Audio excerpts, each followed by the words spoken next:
Je veux prendre le temps, encore une fois, de remercier le Seigneur pour tous ces beaux enfants qui sont à l'Église. Belle grande marmaille qui sont avec nous. Et ça réjouit notre cœur, et surtout le cœur de pasteur, de voir les familles avec les enfants qui sont là. Et c'est vraiment une joie pour nous. Ce matin, donc, nous allons continuer la série sur Job. Et encore une fois, je rappelle que le titre, c'est Job et la souveraineté de Dieu, et non pas Job et la souffrance. On ne m'entend pas? Pas par là. OK. Je ne sais pas. Est-ce que ça sort à ma gauche? Est-ce que c'est correct? Merci, Patrice, de vérifier ça pour moi. Et donc, on continue donc le thème sur Job et la souveraineté de Dieu. La deuxième partie, la semaine dernière, on a commencé avec le chapitre 1er.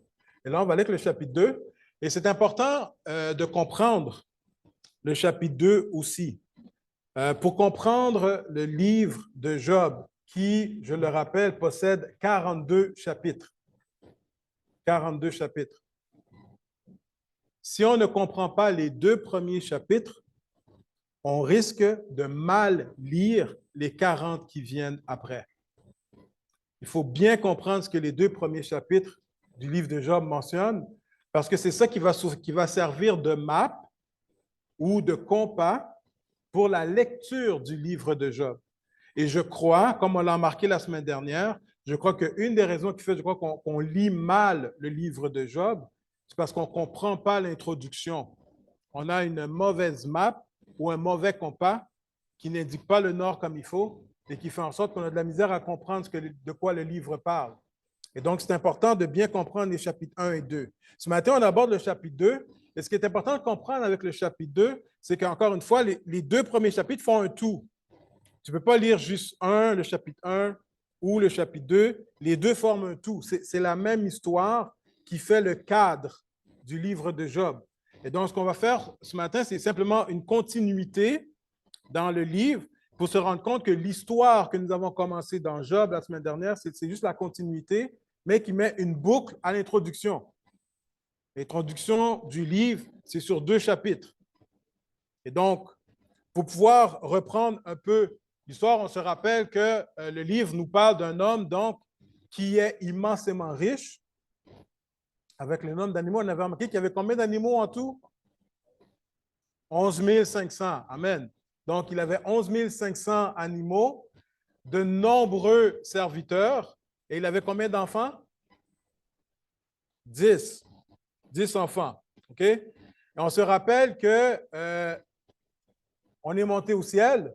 Et pendant que Job vivait paisiblement sur la terre avec toute sa richesse, il y a une conversation qui se passe au ciel. Et on s'est rendu compte que c'est Dieu, et je le rappelle, on va le lire encore, c'est Dieu qui nomme Job en premier. L'ennemi vient et l'ennemi lui dit, la seule raison pourquoi Job te sert, c'est parce que tu le protèges. Mets ta main sur lui, tu vas voir, il va te renier. Et à notre grande surprise, la semaine dernière, on s'est rendu compte que Dieu a accepté.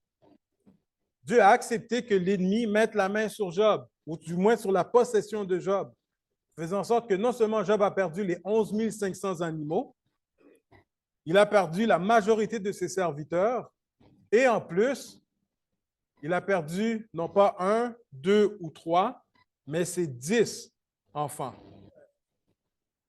Et on s'est rendu compte qu'à la fin de l'histoire du premier chapitre, Job va mentionner une phrase que nous connaissons tous, l'Éternel a donné, l'Éternel a ôté, que le nom de l'Éternel soit béni. Et l'auteur nous dit, en toutes ces choses, Job ne pécha point.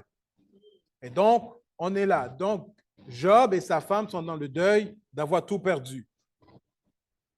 Nous rentrons maintenant dans le chapitre 2, mais juste avant, j'aimerais rappeler... Ah, il n'est pas dessus? Oui, c'est celui-là. Donc, nous voulons rappeler que l'histoire de Job, ce n'est pas une histoire qui se rapporte simplement à l'Ancien Testament. C'est un texte qui se rapporte pour nous. J'aimerais lire, je l'avais lu la semaine dernière, mais là, je voulais prendre le temps de le mettre sur le PowerPoint. Jacques, chapitre 5, verset 11, nous dit ceci. Voici, nous disons quoi? Bienheureux. Le terme bienheureux parle de bénédiction. Quelqu'un qui est bienheureux, c'est quelqu'un qui reçoit la bénédiction. Voici, nous disons bienheureux, bénis, ceux qui ont souffert patiemment. Le fait de souffrir patiemment te permet de recevoir une bénédiction. Tu es considéré bienheureux.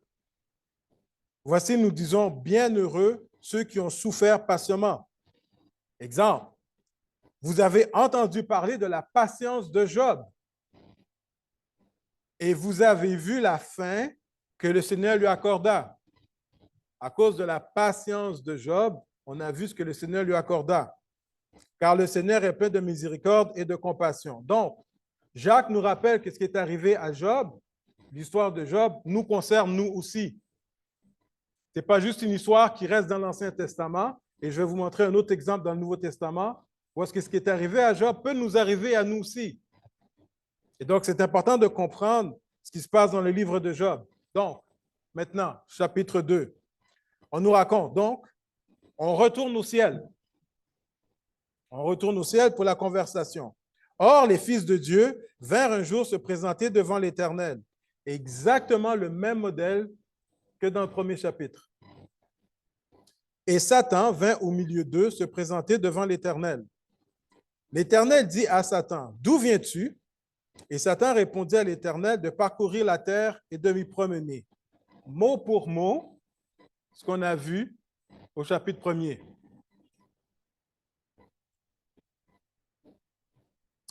L'Éternel dit à Satan, « As-tu remarqué mon serviteur Job? Après tout ce qui est arrivé à Job, qui a perdu ses 10 enfants, ses 11 500 animaux, tous ses serviteurs, Dieu revient à la charge dans la vie de Job. Et l'Éternel dit à Satan, « As-tu remarqué mon serviteur Job? Il n'y a personne comme lui sur la terre. C'est un homme intègre, droit, craignant Dieu et se détournant du mal. » Comme pour nous rappeler que ce que Job a vécu et ce que Job va vivre n'est pas dû au fait que Job était une mauvaise personne. Est-ce que vous me suivez? Dieu rappelle encore une fois que Job est une très bonne personne. Et il va dire, il demeure ferme dans son intégrité et tu m'excites à le perdre sans motif. Je n'ai jamais compris cette phrase-là. Jamais compris. Pourquoi? Parce que je me dis, ben Dieu, tu n'étais pas obligé de lui dire oui à sa demande. Tu n'es pas obligé. Et c'est intéressant parce que si tu lis l'histoire de l'histoire, où est-ce que ça fait du sens? OK? Il continue. Et Satan répondit à l'Éternel, peau pour peau, tout ce que possède un homme, il le donne pour sa vie. OK? Mais, étant qui? Étant quoi? Étant ta main. Même discours. Étant ta main, touche à ses os et à sa chair, et je suis sûr qu'il te maudit en face. OK? Encore une fois, je trouve ça extraordinaire de voir que Dieu, qui n'a absolument aucune dette à payer à Satan, Dieu qui doit absolument rien à l'ennemi, Dieu qui est au-dessus de l'ennemi, va donner cette réponse.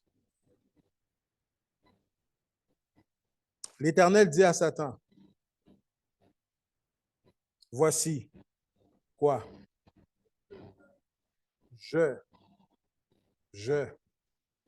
te le livre entre tes mains.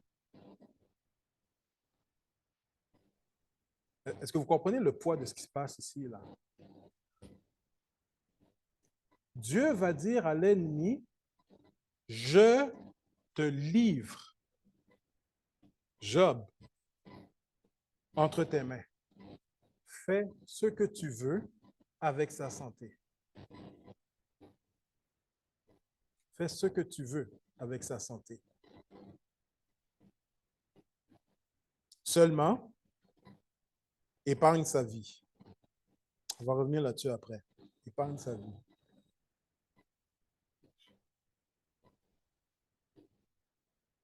Vous remarquez que Satan ne se fait pas prier deux fois, hein? Il ne se fait pas prier deux fois, là. Il ne demande pas de dire, peux-tu répéter, s'il te plaît? Non. Il entend une fois, pow, il s'en va. Et Satan se retira de devant la face de l'Éternel, puis il frappa Job d'un ulcère malin, depuis la plante du pied jusqu'au sommet de la tête. Je rappelle, hein? C'est Dieu qui permet ça. Et pourquoi est-ce que je prends le temps de répéter ça? C'est parce que si on ne comprend pas ça, on ne comprend pas les autres chapitres du livre. On ne comprend pas. Et donc, Job prit un tesson. Je n'ai jamais compris c'était quoi un tesson. Donc, j'ai été vérifié. Et un tesson, en fait, ce qu'il dit, c'est un débris de verre. Quand ma famille, nous allons prendre une marche autour du fleuve à Pointe-au-Père, Léa Maud a un malin plaisir à ramasser des tessons. Donc, tout ce qui est morceau de vitre, parce que ça brille, il faut qu'elle le ramasse, surtout sous ses verres. Et donc, elle ramasse beaucoup de tessons, ma fille. Et donc, des tessons, ce sont des débris de vitre ou en terre qui sont cassés, mais qui forment une pointe. Comme lorsqu'un pot de terre est brisé et qu'il y a une partie qui est plus pointue. Et donc, Job prend un de ces tessons pour se gratter et il s'assoit sur la cendre. Récapitulons. Voici un homme qui était extrêmement riche, un homme qui avait un grand prestige, une grande renommée, l'homme le plus influent de toute la région de l'Orient à son époque, l'homme qui possède 10 enfants, l'homme qui est au sommet de sa vie et de sa carrière, et en un instant, perd tout. Pas sur une période de 10 ans, pas sur une période de 5 ans ou 2 ans. À l'intérieur de la même journée, au pire, dans la même semaine, perd tout. Et non seulement il perd tout, il perd même sa santé. Il perd même sa santé. Et donc, on peut comprendre la réaction de sa femme. Sa femme lui dit, tu demeures ferme dans ton intégrité. Exactement la même parole que Dieu a dit au verset 3. Il demeure ferme dans son intégrité. Tu demeures ferme dans ton intégrité. Et donc, qu'est-ce qu'elle propose? Maudit Dieu et meurt. OK? Maudit Dieu et meurt. Et c'est exactement ce que l'ennemi veut. C'est exactement ce que l'ennemi veut. Il ne veut pas que tu meurs d'abord. Maudit Dieu avant. Et après, meurt. C'est comme ça que tu as perdu la vie éternelle. Maudit Dieu et meurt. Mais Job lui répondit, tu parles comme une femme insensée. On va arrêter là un instant. Okay, on va arrêter là un instant. Premièrement, faire attention aux mots. Il ne dit pas tu es une femme insensée. Tu parles comme une femme insensée. Il y a une différence. Il ne la traite pas d'insensée. Il dit que le langage que tu utilises est un langage d'une femme insensée. Est-ce que vous voyez la distinction? Il y a une distinction qui est là. Mais si on essaie de comprendre, mais pourquoi est-ce que sa femme parle comme une femme insensée? Vous savez, perdre des enfants en tant que mari, en tant qu'homme, c'est une chose. Perdre des enfants en tant qu'une femme, c'est autre chose. Tu as mis 10 enfants au monde et dans la même journée, tu les perds tous. La même journée. Moi, en tant que père, je deviendrais insensé. Moi, en tant que père, je deviendrais pas mal insensé. Si je vois que j'ai des enfants puis je les perds dans la même journée. Puis j'en perds pas 1, 2 ou 3, je les perds toutes. 10. Moi, je serais un père insensé si je sais que je possède une richesse, une sécurité financière, et que du jour au lendemain, ma sécurité financière vient à tomber. Ouais, je parlerai comme un insensé, moi aussi. Et je parlerai aussi comme un insensé quand je vois que ma femme, que j'aime beaucoup, ma femme que je chéris beaucoup, devient malade. Malade au point où elle est obligée d'utiliser des objets pointus pour se soulager de la souffrance qu'elle a. Ben, moi aussi, je parlerai comme un insensé. Moi aussi, je parlerai comme un insensé. Mais Job lui dit, tu parles comme une femme insensée. Puis regardez la réponse de Job. Quoi? Nous recevons de Dieu le bien et nous ne recevrions pas aussi. Est-ce que j'ai tourné? Mais ne recevons pas aussi le mal. OK, mais le mal, il vient d'où ici, d'après Job? De Dieu. Quoi? Nous recevons de Dieu le bien, mais on ne reçoit pas aussi le mal de la part de Dieu?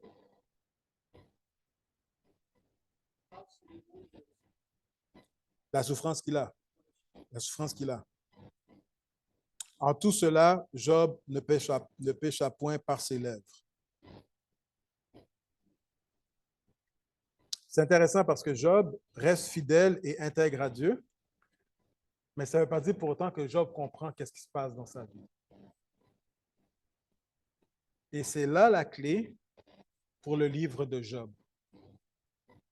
Job reste fidèle et intègre à Dieu, mais il ne comprend pas ce que Dieu fait dans sa vie. Est-ce que ça nous arrive, ça, des fois? Est-ce que vous comprenez toujours ce que Dieu fait dans votre vie? En tout cas, je vais vous dire pour moi, plus souvent qu'autrement, je ne comprends pas ce que Dieu fait dans ma vie. C'est correct comme ça. Pas assez intelligent pour comprendre. Et donc, ça termine l'histoire de Job. Ça termine qu'est-ce qui se passe avec Job. Pendant que Job vit ça, évidemment, ce qui arrive à Job est quelque chose qui est répandu dans la région. Hein? Un homme le plus prestigieux qui perd 11 500 animaux, qui perd ses 10 enfants, qui perd tous ses esclaves, tous ses serviteurs, et qui perd sa maladie, évidemment, tout le monde finit par l'entendre.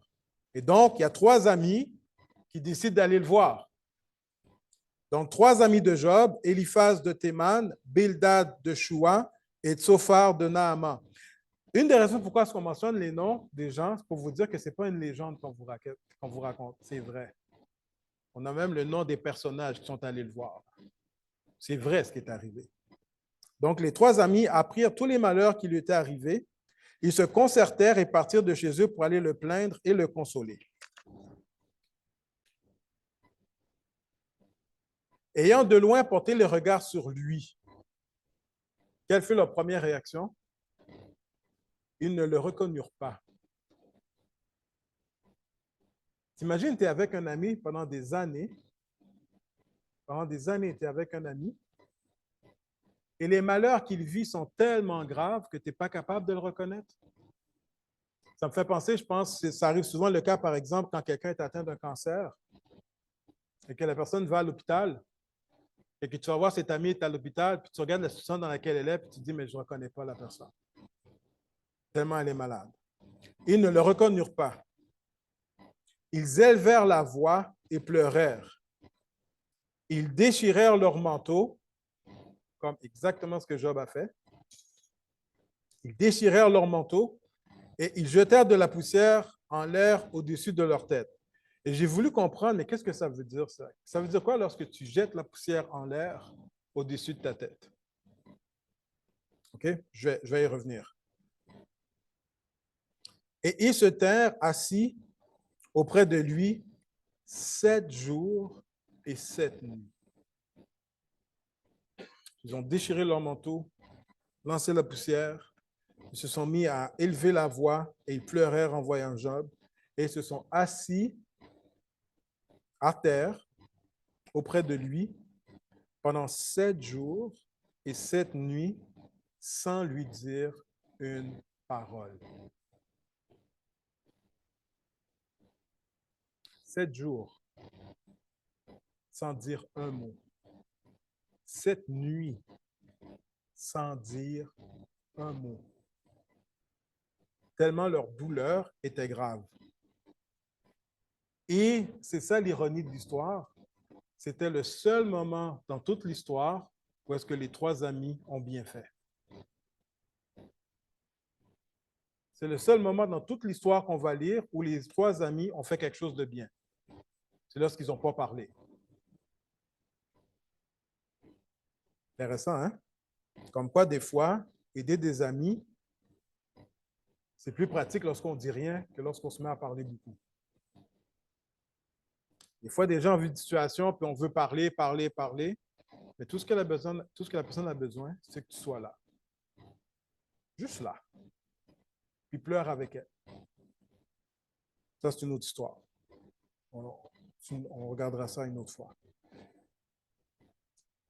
Ils restèrent sans lui dire une parole, car ils voyaient combien sa douleur était grande.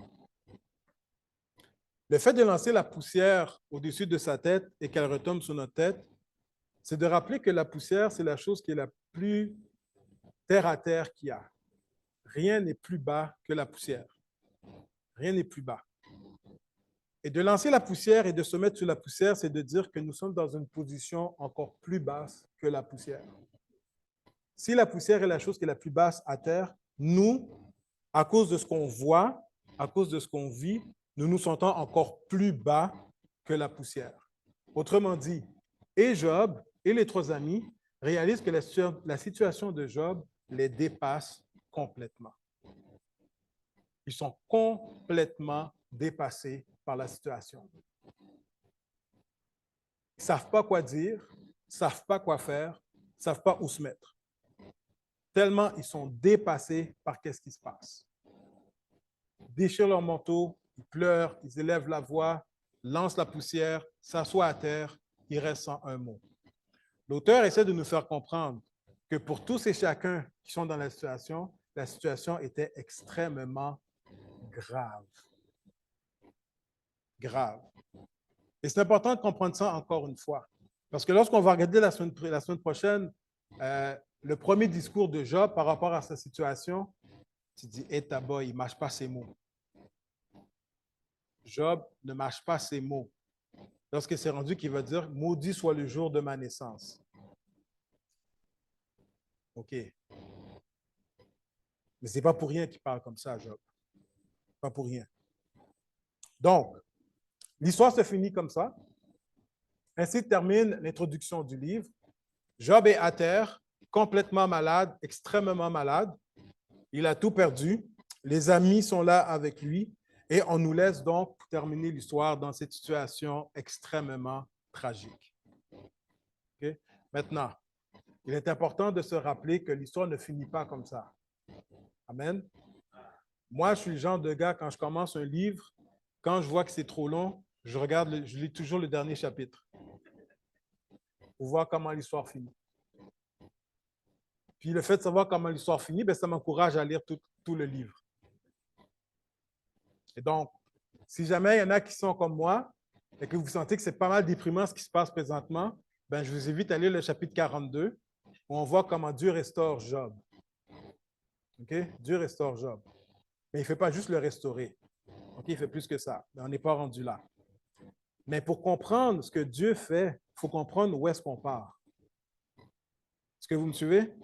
Il faut comprendre où est-ce qu'on est là, pour comprendre qu'est-ce qui se passe, pour comprendre l'histoire, pour comprendre les dialogues. Les dialogues dans le livre de Job sont probablement l'une des plus belles histoires et des plus belles poésies qu'on retrouve dans l'Ancien Testament et même dans le Nouveau Testament. Le vocabulaire, le langage, le style, la forme littéraire du discours de Job et des amis est tout simplement extraordinaire lorsque tu prends le temps de le lire. Et je veux vraiment vous encourager à lire l'histoire. Ça vaut vraiment la peine. D'accord? Ça vaut vraiment, vraiment la peine. Maintenant, première chose que j'aimerais mentionner. Ce qui se passe avec Job dans l'Ancien Testament, ce n'est pas arrivé juste dans l'Ancien Testament. On a une histoire très spécifique dans le Nouveau Testament où c'est exactement la même chose qui se passe. OK? Exactement la même chose. Donc, je vous mets en contexte. Jésus est en train de prendre le dernier repas avec ses disciples. Il institue le repas du Seigneur, la Sainte Seine avec ses disciples. Okay? Le pain et le vin. Jésus sait que Judas va le trahir et il sait que Judas va venir le chercher avec les Romains et tout ça pour l'amener. Donc, c'est le dernier repas de Jésus avec ses disciples. Et Jésus mentionne à ses disciples que tout le monde va l'abandonner, tout le monde va le délaisser, tout le monde va partir. Et vous vous rappelez la réponse de Simon? Non, non, non, Jésus, moi, je te promets, je vais rester avec toi, je ne vais jamais t'abandonner. Et Jésus lui dit, le coq n'aura pas chanté 3 fois que tu vas m'abandonner. Puis Pierre, c'est comme, non, non, non, je vais rester avec toi. Et là, Jésus lui raconte une histoire. Il lui raconte qu'est-ce qui va se passer. Le Seigneur dit, Simon, Simon, Satan vous a réclamé. OK? Satan vous a réclamé. OK? Mais réclamé pourquoi? Pour vous cribler comme le froment. L'ennemi a fait une réclamation. Il réclame Pierre et puis il mentionne pourquoi il réclame. Je veux le passer au crible. Comme on passe le blé au crible. Et donc, il veut prendre Pierre avec. Donc, tu prends ce panier avec des trous là, puis tu prends les épis de blé, puis tu lances dans les airs, et puis tu secoues l'affaire. Puis tu secoues encore. Tu lances, puis tu secoues. Et puis l'ennemi dit, je réclame Pierre parce que je veux le secouer comme on secoue le froment. Je veux le secouer. Je veux le tabasser. Je veux le mettre à terre. OK? Maintenant, si le Seigneur me dit ça à moi, Ruben, l'ennemi vous a réclamé, t'a réclamé parce qu'il veut te cribler. Moi, je dis, Seigneur, évidemment, tu as dit non. Hein? Tu as dit non. Parce que moi, ça ne me tente pas de me faire cribler par l'ennemi. Là. Ça ne me tente pas, là. Et voici la réponse de Jésus. Mais j'ai prié pour toi. T'es sérieux, là? T'es sérieux, là? T'as prié pour moi? Qu'est-ce qu'il est en train de dire ici quand il dit j'ai prié pour toi? J'ai accepté. Il t'a réclamé, j'ai accepté. J'ai accepté que l'ennemi te crible. J'ai accepté que l'ennemi te secoue, te tabasse. Mais j'ai prié pour toi. J'ai prié pour toi. Pourquoi? Afin que ta foi ne défaille point. Ah, quel est le but de l'ennemi de cribler Pierre? C'est quoi son but? Défaillir sa foi. C'est quoi le but de l'ennemi dans notre vie? Qu'on perde la foi. OK? Et l'ennemi utilise toutes les stratégies. Si le fait de te faire mal te fait défaillir de la foi, je vais te faire mal. Mais si le fait de te bénir et te donner tes richesses te fait perdre la foi, je vais te faire devenir riche si c'est pour te faire perdre la foi. Et donc, que ce soit d'une manière négative ou que ce soit d'une manière positive, l'ennemi n'a qu'un seul objectif, te faire perdre la foi.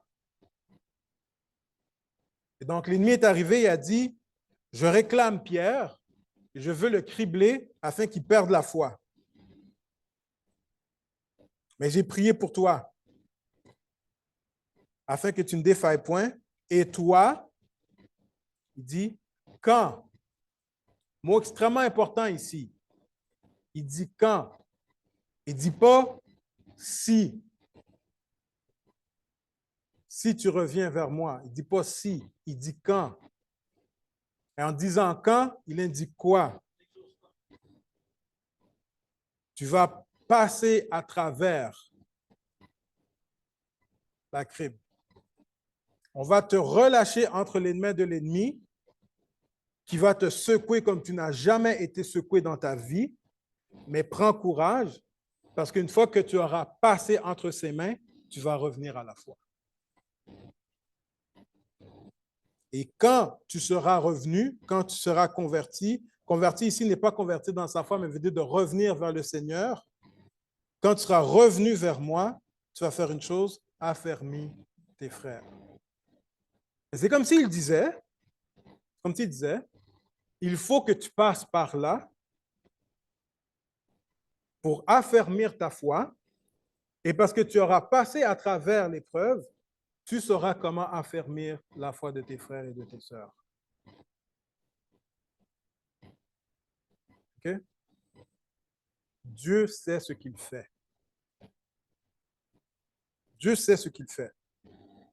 Un autre point aussi par rapport à ça, le fait de savoir ça nous rappelle que peu importe l'épreuve que tu vis, aussi dramatique l'épreuve que tu vis, l'épreuve n'est jamais trop grande. 1 Corinthiens 10, 13, Paul nous dit ceci. Aucune tentation ou aucune épreuve, selon les versions, aucune tentation. Et la tentation ici, c'est la tentation de perdre la foi. OK? Est-ce que vous me suivez? Aucune tentation de perdre la foi. Donc, aucune tentation ne vous est survenue qui n'ait été humaine, et Dieu, qui est fidèle, ne permettra pas que vous soyez tentés au-delà de vos forces. Aussi dramatique que peut être la situation que tu vis, tu as l'impression que toi, tu ne peux pas passer à travers. Et moi, si ça m'arriverait, je ne serais pas capable de passer à travers. Mais sache que Dieu peut faire en sorte que tu vis la situation. Et si tu vis la situation, c'est parce que Dieu sait que tu es capable de passer à travers. Tu es capable de passer à travers. Dieu ne permettra pas que vous soyez tentés au-delà de vos forces. Mais avec la tentation, avec l'épreuve, il préparera aussi le moyen d'en sortir. Quand Dieu t'amène une épreuve, Dieu amène aussi la solution. L'épreuve ne vient jamais tout seul. Avec l'épreuve vient la solution. Avec la tentation, il préparera aussi le moyen d'en sortir afin que vous puissiez la supporter. Je ne sais pas qu'est-ce qui se passe dans le ciel présentement sur ton nom. Je ne sais pas. Mais peu importe ce qui se passe, Dieu est avec toi et Dieu va t'aider à le supporter. Mais non seulement ça, comme on a vu dans Jacques, il va te donner la patience parce qu'une bénédiction appartient à ceux qui passent à travers l'épreuve. Ce qui m'amène à ma conclusion. Deux conclusions. Première conclusion.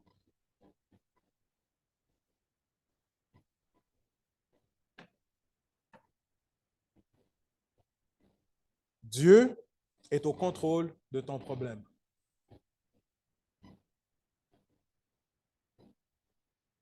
Tu ne sais peut-être pas ce qui se passe dans ta vie présentement.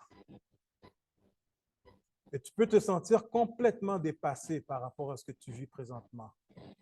Mais rappelle-toi une chose, Dieu est au contrôle de ton problème. Ce qui amène le deuxième point. Dieu permet ton problème pour une raison. Je l'ai dit la semaine dernière, puis je le répète. Il y a des épreuves qu'on vit qui servent de discipline parce que nous avons commis un péché ou nous vivons dans un certain style. Et donc, Dieu veut nous ramener à l'ordre et Dieu permet cette situation pour nous ramener à l'ordre. Mais il arrive des fois que tu vis des moments difficiles sans pour autant que tu aies commis quelque chose de grave, tout comme Job. OK? Donc, si Dieu permet que tu vis une situation difficile, Dieu a ses raisons. Et vous savez qu'est-ce qui est fatigant vraiment là-dedans? Comme dans le livre de Job, des fois, Dieu ne te dit même pas pourquoi tu vis ces problèmes-là. On va regarder dans le livre de Job et on va se rendre compte de la conclusion que lorsque Dieu parle à Job, Dieu n'explique pas à Job pourquoi il a vécu ce qu'il a vécu. Dieu ne s'excuse pas auprès de Job et Dieu ne s'explique pas auprès de Job. Et Job n'est jamais au courant de pourquoi il a vécu ce qu'il a vécu. Et donc, Dieu a des raisons pour nous faire vivre des choses et des fois, On ne saura jamais pourquoi. N'empêche que nous sommes appelés à être fidèles. Satan n'a pas le dessus sur le plan de Dieu. Vous vous rappelez que dans les deux situations, Dieu a donné une limite à ce que l'ennemi pouvait faire. La première fois, il lui dit, tu peux prendre possession de tous ses biens, mais tu ne touches pas à sa personne. La deuxième fois, Dieu va lui dire, je te donne sa personne, mais tu ne touches pas à sa vie. Peu importe ce que l'ennemi fait, Dieu met une limite à ce que l'ennemi peut accomplir dans notre vie. L'ennemi ne fait pas ce qu'il veut. Ce qui nous amène au point numéro 4, le point le plus important. Fais confiance au plan de Dieu, même si tu ne le comprends pas. C'est ça la foi, les amis. C'est ça la foi. Je ne comprends pas pourquoi ce qui m'arrive présentement. Je ne vois pas de logique, je ne vois pas de sens. Mais je sais juste une chose. Dieu est fidèle et Dieu est juste. Et je m'accroche à cela comme une ancre. Peu importe ce qui m'arrive, même si je ne le comprends pas, Dieu est juste. Dieu est fidèle. Et je persévère patiemment jusqu'au jour de ma délivrance. Ce qui m'amène à mon dernier point. Le fait d'abandonner dans les épreuves révèle plus ton cœur par rapport à Dieu qu'à ton épreuve. Lorsque j'abandonne Dieu, lorsqu'une épreuve arrive, je n'abandonne pas parce que l'épreuve est difficile. J'abandonne parce que je ne fais plus confiance à Dieu. Si je sais que Dieu est au contrôle, si je sais que Dieu gouverne, si je sais que Dieu ne permettra pas que je sois tenté au-delà de mes forces, si je sais que Dieu a promis une sortie lorsque le problème commence, pourquoi est-ce que j'abandonnerais Dieu? Le fait d'abandonner, le fait de laisser tomber, révèle plus notre cœur par rapport à Dieu que par rapport à l'épreuve.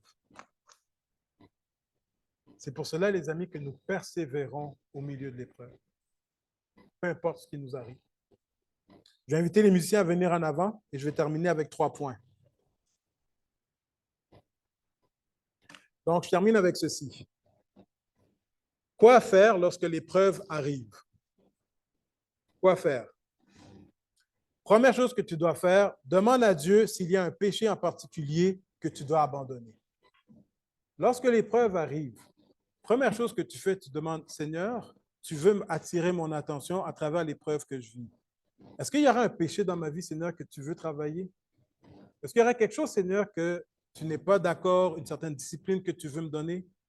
Et si tu veux faire ça, Seigneur, révèle-toi à moi. Donc, demande à Dieu s'il y a un péché en particulier que tu dois abandonner qui fait que tu vis l'épreuve. Si ce n'est pas un péché particulier, demande à Dieu qu'il te révèle, qu'il te dise qu'il veut te révéler sur lui et sur toi. Souvent, lorsque tu vis une épreuve, c'est parce que Dieu veut te révéler quelque chose sur lui. Il veut attirer ton attention, il veut que tu portes les regards vers lui et il veut t'apprendre quelque chose. Et donc, lorsque tu vis une épreuve, que tu te rends compte que ce n'est pas à cause d'un péché particulier, demande, mais Seigneur, qu'est-ce que tu veux m'apprendre sur toi à travers cette épreuve? Et une fois que tu demandes qu'est-ce que tu veux apprendre sur Dieu, demande, mais qu'est-ce que tu veux m'apprendre sur moi à travers l'épreuve? Y a-t-il quelque chose en moi, Seigneur, que tu veux me révéler? Et finalement, lorsque tu vis l'épreuve, persévère dans la prière et la méditation de la parole jusqu'au moment où Dieu décide de te délivrer de ta situation. La meilleure chose que tu peux faire lorsque tu vis une situation qui te dépasse et que tu ne comprends pas, persévère dans la prière.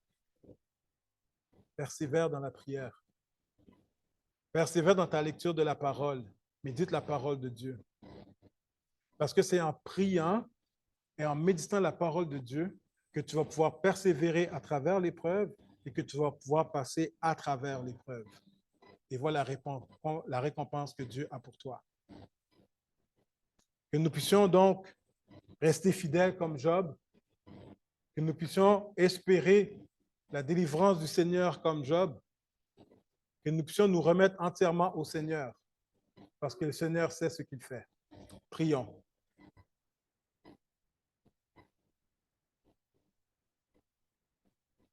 Seigneur Jésus, tu as dit dans ta parole, lorsque tu es ressuscité, tout pouvoir m'a été donné, sur la terre comme au ciel. Et ce matin, Seigneur, c'est ce que nous croyons, c'est ce que nous confessons, que tout pouvoir est en toi. Et que si, Seigneur Jésus, pour une raison qui nous dépasse, tu permets à l'ennemi de venir nous cribler, on sait, Seigneur, que tu pries pour nous, tu intercèdes pour nous et que tu nous feras sortir vainqueurs, Seigneur, de l'épreuve. Nous croyons, Seigneur, qu'une épreuve arrive, non pas parce que l'ennemi l'a réclamé. Nous croyons, Seigneur, qu'une épreuve arrive, Seigneur, parce qu'il y a quelque chose que tu veux nous apprendre. Tu veux nous faire grandir. Tu veux nous épanouir. Tu veux que nous puissions être attachés encore plus à toi. Que nous puissions, Seigneur Jésus, nous abandonner complètement à toi au milieu de l'épreuve. Que nous puissions te faire comprendre, Seigneur, même si nous ne comprenons pas. Que nous puissions nous abandonner, Seigneur, à ta fidélité et à ta justice, car tu es fidèle et juste. Et Seigneur, que nous puissions rester, Seigneur, ancrés à cette parole, à cette promesse où tu dis, « Voici, je suis avec vous tous les jours jusqu'à la fin du monde. » Au milieu de l'épreuve, Seigneur Jésus, tu es avec nous. Tu ne nous abandonnes pas. Alors aide-nous, Seigneur, à rester attachés à toi au milieu de l'épreuve. Aide-nous à te faire confiance parce que nous avons cette ferme assurance, Seigneur, que peu importe ce qui nous arrive, comme pour Job, Seigneur, ce que tu as ôté, tu es capable de le donner et de le donner, Seigneur, au centuple. Et c'est dans ton précieux nom que nous prions ce matin. Amen. Amen.